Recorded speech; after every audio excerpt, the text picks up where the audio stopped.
తండ్రి అయిన దేవుని పరిశుద్ధ నామమునకు మహిమ కలుగునుగాక. క్రీస్తునందు నా ప్రియమైనటువంటి శ్రోతలను జీవవాక్కుల కార్యక్రమంలో దేవుని మాటలు వినడానికి వందనములతోనూ శుభములతోనూ ఆహ్వానించుచూ ఉన్నాను.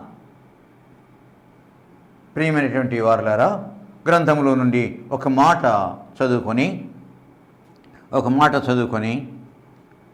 ప్రార్థనతో ప్రారంభించుకుందాము సందేశాన్ని. మత్తయి సువార్త 6వ అధ్యాయము 5వ వచనము. మత్తయి సువార్త 6వ అధ్యాయం 5వ వచనము. మీరు ప్రార్థన చేయనప్పుడు వేషధారుల వలె ఉండవద్దు. మీరు ప్రార్థన చేయనప్పుడు వేషధారుల వలె ఉండవద్దు. ప్రార్థన చేద్దాం. ప్రభువా, దేవా, గొప్ప తండ్రి, మా యేసురాజా, వందనములు, స్తుతులు, స్తోత్రములు చెల్లిస్తున్నాము నాయన. తండ్రి, ఆ దినము కొండ మీద ఇశ్రాయేలీయులైనటువంటి మా పితరులతో మీరు మాట్లాడారు, బోధించారయ్యా. ఈ దినము ఆ మాటల్ని ధ్యానించుకోవడానికి మాకును కృపను అనుగ్రహించినందుకు వందనాలు ప్రభువా. మీరు మాట్లాడండి తండ్రి, మీరు బోధించండి తండ్రి, మీ వాక్కులు వినిపింపచేయండి మా ప్రియమైన శ్రోతలకు తండ్రి. ఎందుకంటే నీ మాటలు బలము గలవి, శక్తి గలవి తండ్రి, జీవము గలవి తండ్రి. బోధించు నాయన. ఇదిగో మమ్మలను, ఈ టీవీ సాధనాన్ని, మా శ్రోతలను మీకే అప్పగించుకుంటూ యేసు నామమున ప్రార్థిస్తున్నాము తండ్రి, ఆమేన్. నా ప్రియమైనటువంటి శ్రోతలారా, గత సందేశంలో చివర మంచి ప్రార్థన ఎలా ఉండాలి అనే దానిలో ఒక మాట చెప్పి ముగించాం. ఆ మాటను జ్ఞాపకం చేసుకుందాం. నంబర్ 1, యేసు ప్రభు చెప్పినటువంటి మాటల్లోనే ఒక మాట ఏంటంటే, హింసించు వారి కొరకు ప్రార్థన చేయుడి. ఒక్క నిమిషం జ్ఞాపకం చేసుకున్నట్లయితే, మీరు హింసించు వారి కొరకు ప్రార్థన చేయండి, పరలోకమందున్న మీ తండ్రికి కుమారులైనట్లు మీ శత్రువులను ప్రేమించండి. మీరు అలా చేసినట్లయితే మీ పరలోకపు తండ్రి పరిపూర్ణుడు కనుక మీరును పరిపూర్ణులగుదురు అని ప్రభు చెప్పినటువంటి మాట చెప్పి గత సందేశాన్ని ముగించాం. మరలా తర్వాత ప్రాముఖ్యమైనటువంటి అంశాలను తర్వాత మీతో పంచుకోవాలని చెప్పేసి నేను కోరుకుంటున్నానండి. రెండవది ఏంటంటే, ప్రార్థనలో వేషధారణ ఉండకూడదు. ఎంత ఖచ్చితంగా మాట్లాడాడు ప్రభు. అందుకోసమే ఉండలేకపోయారు, వినలేకపోయారు, భయపడ్డారండి. అంటే వేషధారులు ఉన్నారన్నమాట ఆనాటి సమాజంలో. వేషధారులు ఉన్నారన్నమాట ఆ దినము యెరూషలేములో. వేషధారులు ఉన్నారన్నమాట ఆ యెరూషలేము దేవాలయంలో. వేషధారులు వలె మీరు ఉండకుడి. వేషధారణ ప్రార్థన చేయకూడదు. వేషధారణ అంటే అర్థం ఏంటంటే వేషము ధరించుకొనుట అని అర్థము. కానీ ఇది బట్టలు ధరించుకొనుట అనే దానికి సంబంధించింది కాదు. మాటలలో వేషధారణ. ఏదైతే హృదయంలో ఉందో ఆ హృదయంతో ప్రార్థన చేయాలి. అది దేవునికి అంగీకారం. అలా కాకుండా హృదయం మాత్రము మంచిది కాదు, మాట్లాడే మాటలు, చేసే ప్రార్థనలో ఉపయోగించే మాటలు అన్నీ కూడాను నిజంగా హృదయంలో ఉన్నవి కాక మరికొన్ని మాటలు అదనంగా మంచి పేరు సంపాదించుకోవడానికి, మంచి అనిపించుకోవడానికి, గొప్ప అనిపించుకోవడానికి, విశ్వాసము గలవారు అనిపించుకోవడానికి, బలం కలిగిన వారు, శక్తి గలవారు, గొప్పవారు అనిపించుకోవడానికి వారు ఉపయోగించే మాటలను హృదయంలో ఉన్నటువంటి మాటలు కావు. అటువంటి ప్రార్థన ఏమంటారు? వేషధారణ ప్రార్థన. అటువంటి ప్రార్థన వేషధారణ ప్రార్థన. నా ప్రియమైన వారలారా, అది దేవునికి ఎంత మాత్రమూ ఇష్టమైనది కాదు. అది ప్రభువుకు ఎంత మాత్రమూ ఇష్టమైనది కాదు. ఎందుకంటే లోపల ఉన్నదొకటి, పైన ఉండేది ఒకటి. లోపల ఉన్నదొకటి, పైన ఉండేది ఒకటి. దేవునికి అంగీకారమా? అంగీకారం కాదు. హృదయంలో ఏది ఉందో అదే మాటలు ప్రార్థనలో రావాలి.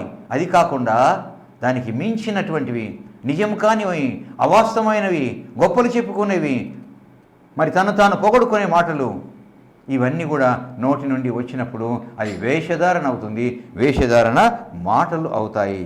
ఎంత మాత్రము అది ఉండకూడదు. అది దేవునికి అయిష్టమైనటువంటిది. నేటి దినాల్లో ప్రార్థనలో వేషధారణ, మాటల్లో వేషధారణ, అభినందించడంలో వేషధారణ, చూసారా? దేవుని మాటలు చెప్పడంలో కూడా వేషధారణ. నా ప్రియమైన వాళ్ళ నిజమేనా? ఇది నిజమేనండి. లేరా? ఉన్నాడు. అటువంటి వేషధారణ ప్రార్థన చేస్తే ప్రార్థన శక్తివంతమైనది కాదు, ప్రయోజనం ఉండదు, ఆత్మలు సంపాదించబడవు, దేవుడు దానికి సమాధానము ఇవ్వడు. ఎందుకంటే అది వేషధారణ. నా ప్రియమైనటువంటి వారలారా, ప్రార్థన గురించి ప్రభువు చెప్పాడు. ఎక్కడ? లూకాసు వార్త 18వ అధ్యాయంలో ఇద్దరు వచ్చారంట ప్రార్థన చేయడానికి, ఆలయానికి వచ్చారంట. ఎవరు? ఒకడేమో సుంకరి, ఇంకొకడేమో పరిసయ్యుడు. ఒక వ్యక్తి ఏమో సుంకరి, ఇంకొక వ్యక్తి ఏమో పరిసయ్యుడు. పరిసయ్యుడు అంటే సమాజంలో పేరున్నటువంటి వ్యక్తి, సమాజంలో గొప్ప వ్యక్తి, భయభక్తులతో ఉండేటువంటి వారు, దేవుణ్ణి మరి మాటలు చెప్పేవారు, దేవుని యొక్క వాక్యాన్ని సువార్తను చెప్పేవారు. వారు పరిసయ్యుల తెగకు చెందినటువంటి వారు. ఒక పరిసయ్యుడు, ఒక సుంకరి అంటే పన్ను వసూలు చేసేవాడు.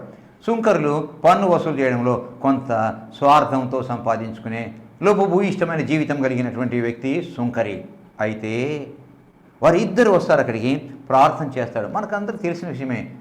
పరిసయ్యుడు, దేవా నేను ఇదిగో ఈ దొంగల వల్లే కాదు, ఆ వ్యభిచారుల వల్లే కాదు, ఆ మోసగారుల వల్లే కాదు, నేను లేనయ్యా. వారానికి 2 సార్లు ఉపవాసం ఉంటాను. నేను నా యొక్క 10వ వంతు ఇస్తాను, ఆలయంలో దేవునికి ఇస్తాను.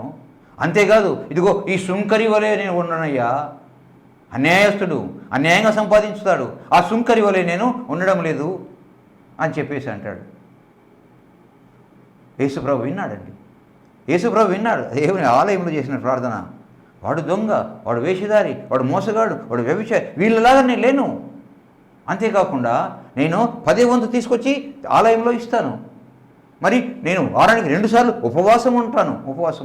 ఇదిగో ఈ సుంకరి వలె నేను లేను అని చెప్పేసి అంటాడు. అయిన తర్వాత ఆ దూరం నుంచి అక్కడ నిలబడి ఉంటాడు సుంకం వసూలు చేసి ప్రభుత్వానికి చెల్లించేవాడు సుంకరి. అందులో కొంత సంపాదించుకుంటాడు, కొంత మిగిలించుకుంటాడు, కొంత మోసం చేస్తాడు. వాస్తవం. అయితే అది హృదయములో ఏముందో అదే ప్రభుత్వం మాట్లాడతాడు. అంటే నేను పాపిని కాదు, నేను దొంగను కాదు, అలాంటి వాడిని కాదు, ఇలాంటి వాడిని కాదు అనలేదు. అంటే అక్కడ దూరం నిలబడి ఆయన తట్టు చూడడానికి ధైర్యం లేక దూరం నుంచి, దేవా పాపినైన నన్ను క్షమించయ్యా, దేవా పాపినైన నన్ను క్షమించు. ఒక్క మాట, నా జీవితం అంతా పాపమే, నేను చేస్తున్నానయ్యా, చేస్తున్నాను, పాపినైన నన్ను క్షమించు. ప్రభు అంటాడు, వీరిద్దరిలో ఇతడుని ఈ సుంకరి అనేవాడు నీతిమంతుడుగా తీర్చబడ్డాడు. ఎందుచేత? పాపాన్ని ఒప్పుకున్నాడు, పాపము క్షమించబడింది, కడిగి వేయబడింది, తుడిచివేయబడింది. ఇతడు నీతిమంతుడు కానీ పరిసయ్యుడు కాదు, ఇతడు నీతిమంతుడు అని చెప్పేసి అంటాడు. కాబట్టి సుంకరి చేసిన ప్రార్థన ఏమో యథార్థమైన ప్రార్థన, పరిసయ్యుడు చేసిన ప్రార్థన ఏమో వేషధారణ ప్రార్థన. అందువల్ల ప్రభు అంటాడు, మీరు ప్రార్థన చేయనప్పుడు వేషధారుల వలె మీరు చేయవద్దు. మీ ప్రార్థన వేషధారణతో ఉండకూడదు. మనము ఎలాంటి ప్రార్థన చేస్తామో, మన హృదయంలో ఏ మాటలు ఉంటాయో ఆయన ఎరుగును. ప్రభువు ఎరుగును. ప్రభువు అందరినీ ఎరుగును. దావీదు అంటాడు 139వ కీర్తనలో ఏమంటాడంటే, యెహోవా నీవు నన్ను ఎరిగి ఉన్నావు, నేను పండుకునుట, నేను లేచుట, మాట్లాడుట అన్నీ నీవు ఎరిగి ఉన్నావు. నేను ఆకాశమునకెక్కినను అక్కడ ఉన్నావు, సముద్ర దిగంతములో నేను విహరించినను నువ్వు అక్కడ ఉన్నావు. నీ నుండి నేను ఎక్కడికి పారిపోతానయ్యా, ఎక్కడికి పారిపోతాను అంటాడు. అంతేకాకుండా ఇంకొక ప్రాముఖ్యమైన అంటే, మాట నా నాలుకకు రాకమునిపే, హృదయములో ఉన్న నా మాట నాలుకకు రాకమునిపే నువ్వు దానిని ఎరుగుదువు. ఎంత మంచి మాట, ఎంత స్వచ్ఛమైన మాట, ఎంత నిజమైన మాట. అందువలన దేవుడు మన హృదయాన్ని ఎరిగినవాడు. ఆయన మనల్ని ఎరుగును. మన తలంపులు, మన యొక్క ఊహలు, మన భావములను అన్నీ ఆయన ఎరిగినవాడు. పరిసయ్యుని ఎరుగును, సుంకరిని ఎరుగును, నిన్ను ఎరుగును, నన్ను ఎరుగును, మనల్ని ఆయన ఎరిగినవాడు. అందువలన ఎరిగిన వాని దగ్గర మనము వేషధారణతో ప్రార్థన చేయకూడదు. మొదటిది ఏంటంటే హింసించు వారి కొరకు ప్రార్థన చేయాలి, వేషధారణతో ప్రార్థన చేయకూడదు. వేషధారణతో ప్రార్థన చేయకూడదు. నా ప్రియమైన వారలారా, రహస్య ప్రార్థన. మూడవ మాట రహస్య ప్రార్థన. మత్తయి సువార్త 6వ అధ్యాయం 6వ వచనంలో యేసు తన యొక్క పర్వత ప్రసంగంలో లేక కొండ మీది ప్రసంగంలో ఈ మాట అంటాడు. మత్తయి సువార్త 6వ అధ్యాయం 6వ వచనంలో, నువ్వు ప్రార్థన చేయనప్పుడు నీ గదిలోనికి వెళ్ళి తలుపు వేసి రహస్యమందున్న నీ తండ్రికి ప్రార్థన చేయము.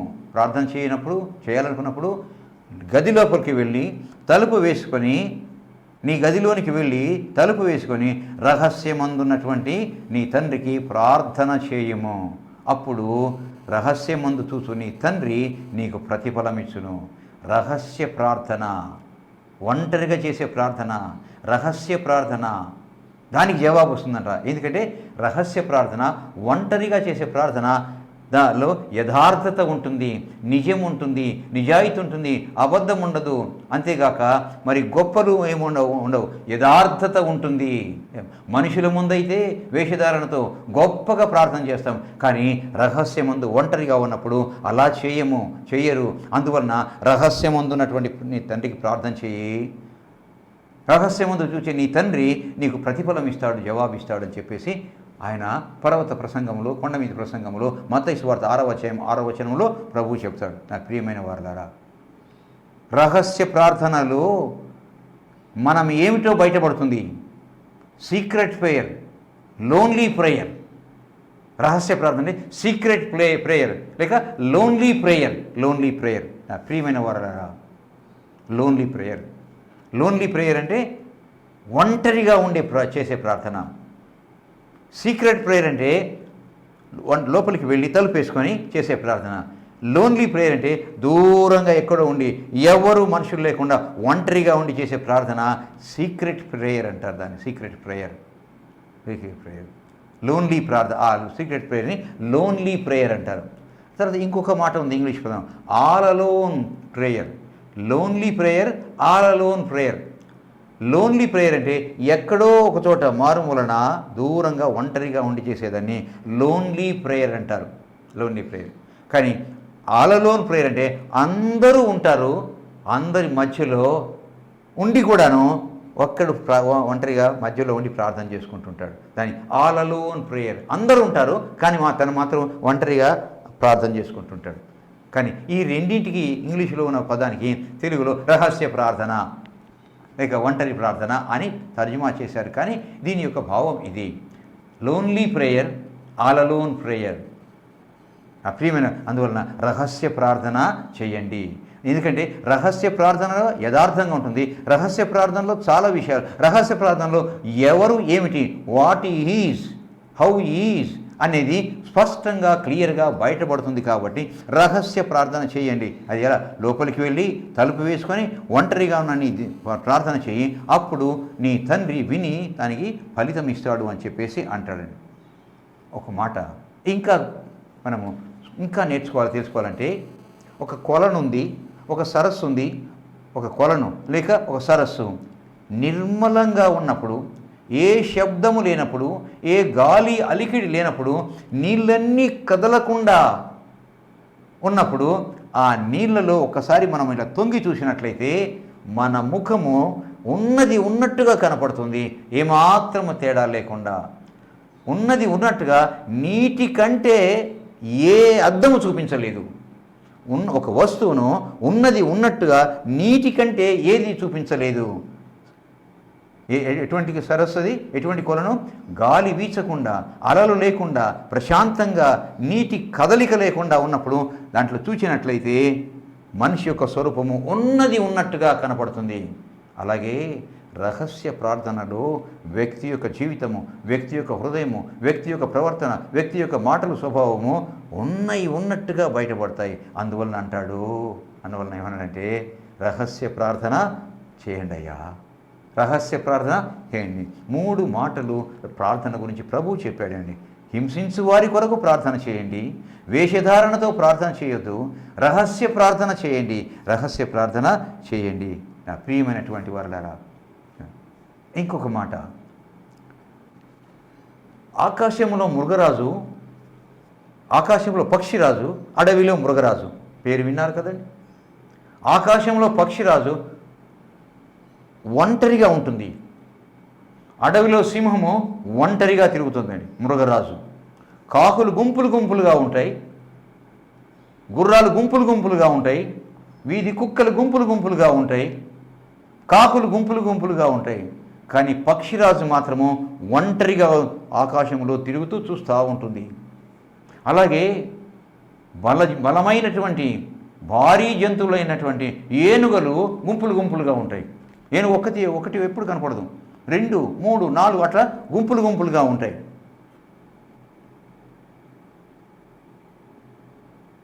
కానీ సింహము, మృగరాజు మాత్రం ఒకటే తిరుగుతూ ఉంటుంది.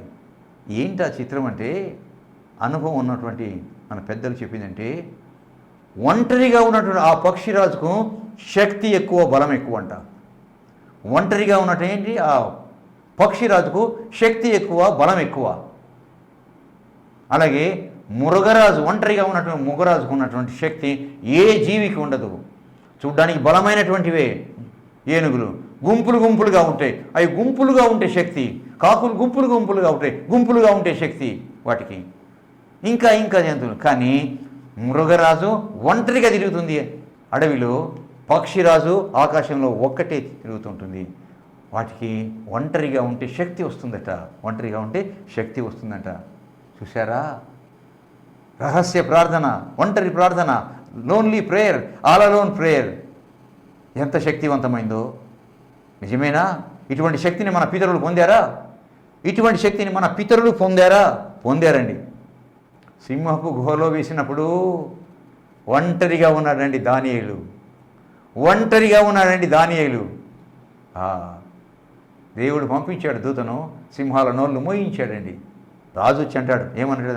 జీవము గల దేవుని సేవకుడైన దానియేలు, నిత్యము నీవు సేవించుతున్న నీ దేవుడై నిన్ను రక్షించగలిగానా? నిత్యము నీవు సేవించుతున్న నీ దేవుడైన యెహోవా నిన్ను రక్షించగలిగానా? అంటే సింహపు గుహలో వేసినప్పటికీ కూడా ప్రార్థిస్తున్నాడు.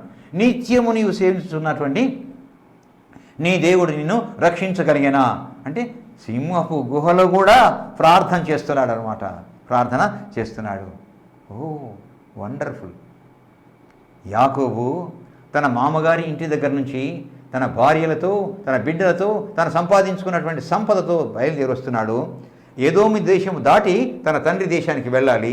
ఏదోము దేశంలో ప్రవేశించడానికి ముందుగా ఒక నది ఉంది, చిన్న నది, యబ్బోకు నది ఉంది. తన సేవకులను, దాసదాసీలను, భార్యలను అంతా పంపించేసి వెళ్ళండి, ఆయన ఎదురైతే సాగిలపడి నమస్కారం చేసి, ఎవరు మీరు అడిగితే నీ దాసుడైన యాకోబు పంపించాడని చెప్పండి అని చెప్పేసి అంటాడు. అన్న తర్వాత వాళ్ళందరిని పంపివేసి ఆ యబ్బోకు నది దగ్గర యాకోబు ఒక్కడు మిగిలిపోయానని వ్రాయబడింది. యాకోబు ఒక్కడు మిగిలిపోయినాడు కాబట్టి శక్తి వచ్చింది. దేవుని జ్ఞాపకం చేసుకున్నాడు, శక్తి వచ్చింది.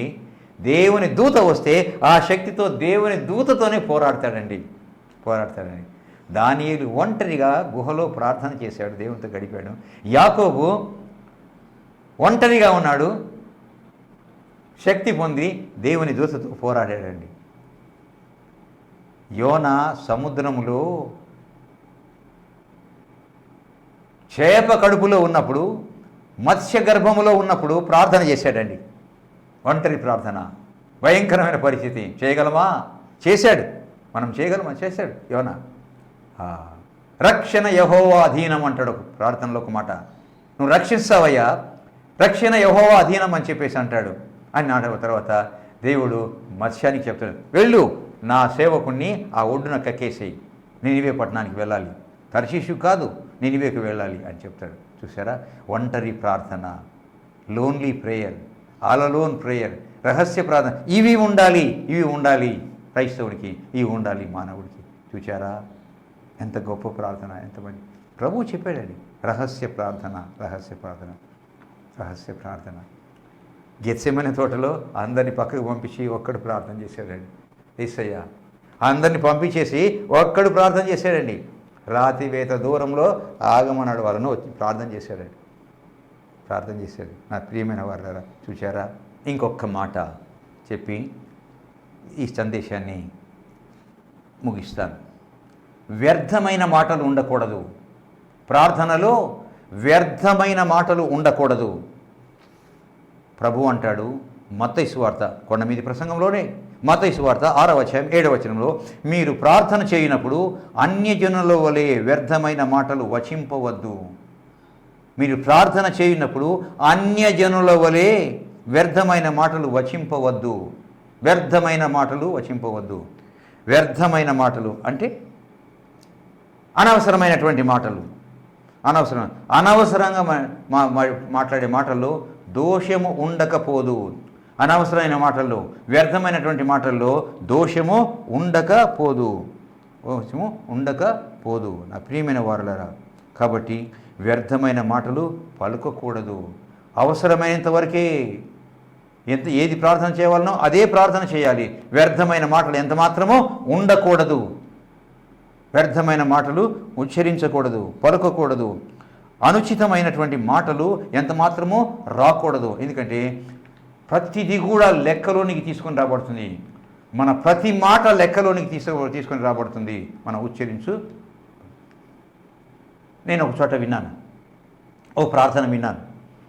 వారిని గురించి నేను విమర్శించడం కాదని, అలాంటివి ఉండకూడదు అని, అంతే తప్ప తెలియదు వాళ్ళకు. కొంతమంది తెలియక చేసేవాళ్ళు ఉన్నారు, అంతేకాని తెలియక చేసేవాళ్ళు ఉన్నారు, తెలిసి చేసేవాళ్ళు ఉన్నారు, గొప్పతనం కొరకు చేసేవాళ్ళు ఉన్నారండి. ఓ ప్రార్థన అలాంటిది. దేవా, సముద్రాన్ని అందులోని సర్వ జలరాశులు, ఆ జలరాశుల్లోని ప్రతి జీవిని నువ్వు సృష్టించావయ్యా, పోషిస్తున్నావు.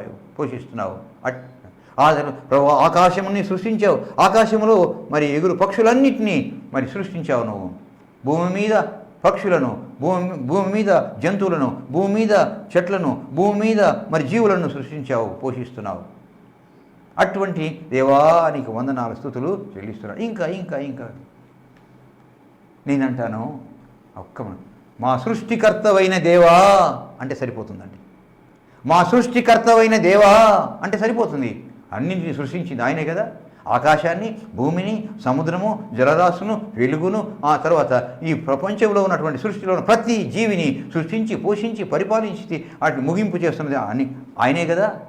కాబట్టి సృష్టికర్తవైన దేవా అంటే సరిపోతుంది. వ్యర్థమైన మాటలు ఉండకూడదు నా ప్రియమైన వారు. అది ఆయనకు ఇష్టము. వ్యర్థమైన మాటలు ఉండకూడదు. ఓ చిన్న నేను మీతో పంచుకోవాలని కోరుకుంటున్నానండి. చిన్న విషయం నేను మీతో పంచుకోవాలని కోరుకుంటున్నాను. నా ప్రియమైనటువంటి శ్రోతలారా, మరొకసారి వాక్యం చెప్పే అవకాశం నాకు దేవుడు ఇవ్వడేమో, ఇదే నా చివరి సందేశమేమో అయినా పర్వాలేదు, నేను బాధపడను. యేసయ్య మాటలు చెప్పడానికి నేను సంతోషిస్తాను. ఒక మహానగరంలో, ఒక ఫ్యాక్టరీలో ఒక వ్యక్తి ఉన్నాడు. ఒక మహానగరంలో ఒక ఫ్యాక్టరీలో ఒక కూలివాడు పనిచేస్తున్నాడండి. కూలివాడు పనిచేస్తున్నాడు. ఎవ్వరూ లేరు అతనికి, ఒక్కడే ఆ ఫ్యాక్టరీలో పనిచేస్తాడు. మధ్యాహ్నం క్రైస్తవుడు, భయభక్తులు కలిగిన వ్యక్తి, ఎవరు లేరు. ఉదయం వెళ్తాడు, మధ్యాహ్నం వరకు పనిచేస్తాడు. మధ్యాహ్నము భోజన సమయంలో విరామం ఉంటుంది. ఆ లంచ్ పీరియడ్లో విరామ సమయంలో అక్కడ ఆ ఫ్యాక్టరీ నుంచి ఆ దూరంలో ఉన్నటువంటి చర్చికి పరిగెత్తుకొని వస్తాడండి. చర్చికి పరిగెత్తుకొని వస్తాడు. పరిగెత్తి పరిగెత్తి పరిగెత్తి అలసటతో రొప్పుతూ పరిగెత్తుకొని వస్తాడు. ఆ చర్చి దగ్గరికి వచ్చి లోపలికి వెళ్ళి అక్కడ మోకరించి ప్రార్థన చేస్తాడండి. ప్రార్థన చేస్తాడు. ఏం ప్రార్థన ఎలా ఉంటుందంటే, అతని పేరు జిమ్మీ. లోపలికి వెళ్తాడు. వెళ్ళిన తర్వాత ఆ ఆలయం లోపలికి వెళ్ళి మోకరించి ఏం ప్రార్థన చేసేవాడంటే, Jesus it is Jimmy, Jesus it is Jimmy, Jesus it is Jimmy, ఆమేన్. లేస్తాడు, వెళ్ళిపోతాడు. అతని ఆతురత చూస్తే, అతని పరిగెత్తడం చూస్తే ఎంత పెద్ద ప్రార్థన చేస్తాడో అని చూసే వాళ్ళకి ఆశ్చర్యం అనుకుంటారు. కానీ అక్కడ చేసిన ప్రార్థన చూస్తే ఆశ్చర్యం. ఇందుకేనా వచ్చింది? ఈ ప్రార్థన చేయడానికైనా వచ్చింది? Jesus it is Jimmy, Jesus it is Jimmy, Jesus it is Jimmy, ఆమేన్. వెళ్ళిపోతాడు. అసలు ఇది ప్రార్థనలాగా ఉందా? ఇది ప్రార్థనలాగా ఉందా చూడ్డానికి, వినడానికి?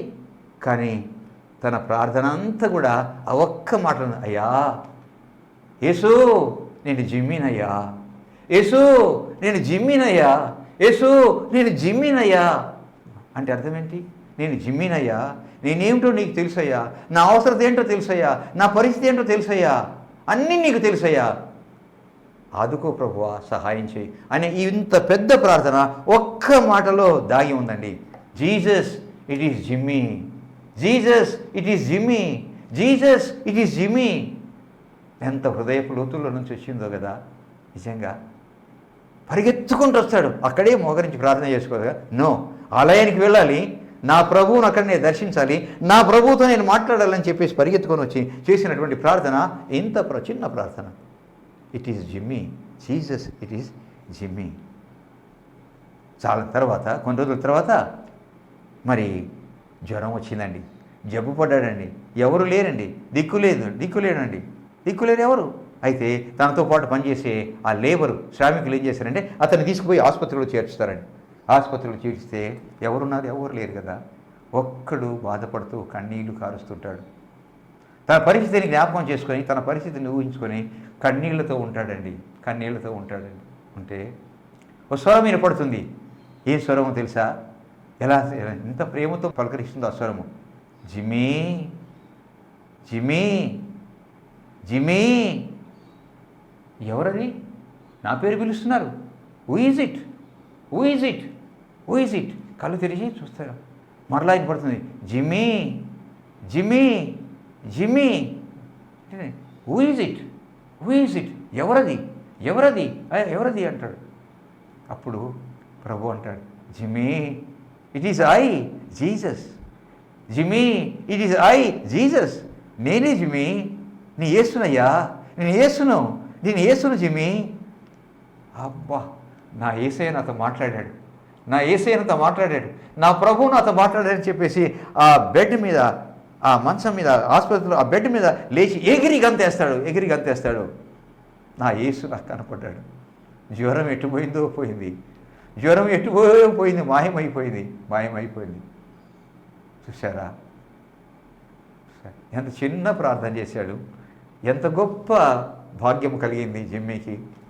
ఎంత చిన్న ప్రార్థన, ఎంత గొప్ప భాగ్యము. చూసారా, వ్యర్థమైన మాటలు ఎంత మాత్రమూ ఉండకూడదు, నా ప్రియమైన వారలారా. యేసయ్య చెప్పాడు, శత్రువులను ప్రేమించండి అన్నాడు. ఆ తర్వాత వేషధారణ లేకుండా ఉండాలన్నాడు. రహస్య ప్రార్థన చాలా ప్రాముఖ్యమైనది అన్నాడు. వ్యర్థమైనటువంటి మాటలు ఉండకూడదు అని చెప్పేసి ప్రభు అన్నాడు. నా ప్రియమైనటువంటి వారలారా, నేర్చుకుందామా, అనుసరిద్దామా ప్రభు చెప్పినటువంటి మాటలు, విలువైనటువంటి మాటలు, ఎవరు చెప్పరు అంత గొప్ప మాటలు. నా ప్రియమైన వారలారా, విందామా, నేర్చుకుందామా, అన్వయించుకుందామా, అనుభవిద్దామా యేసయ్య చెప్పినటువంటి మాటలను. ప్రయత్నం చేద్దాం.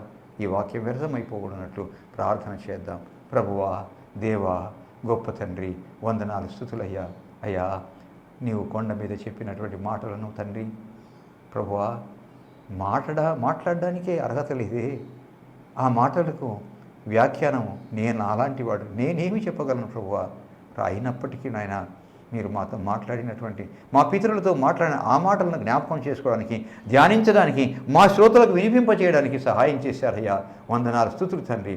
మేము ఆయన గ్రహించి, తెలుసుకొని, అన్వయించుకొని ఆయన జీవించుటకు సహాయం చేయమని వందనాలు, స్తుతులు చెల్లిస్తూ విన్నటువంటి మా శ్రోతలను, ఈ టీవీ సాధనాన్ని దీనుడనైన నన్ను మీ పాదము చెంత సమర్పించుకుంటూ యేసు నామమున ప్రార్థిస్తున్నాను తండ్రి. ఆమేన్, ఆమేన్, ఆమేన్. తండ్రి, కుమార, పరిశుద్ధాత్మ దీవెనలు మా శ్రోతలకు, మాకు అనుగ్రహించబడను గాక. ఆమేన్, ఆమేన్, ఆమేన్.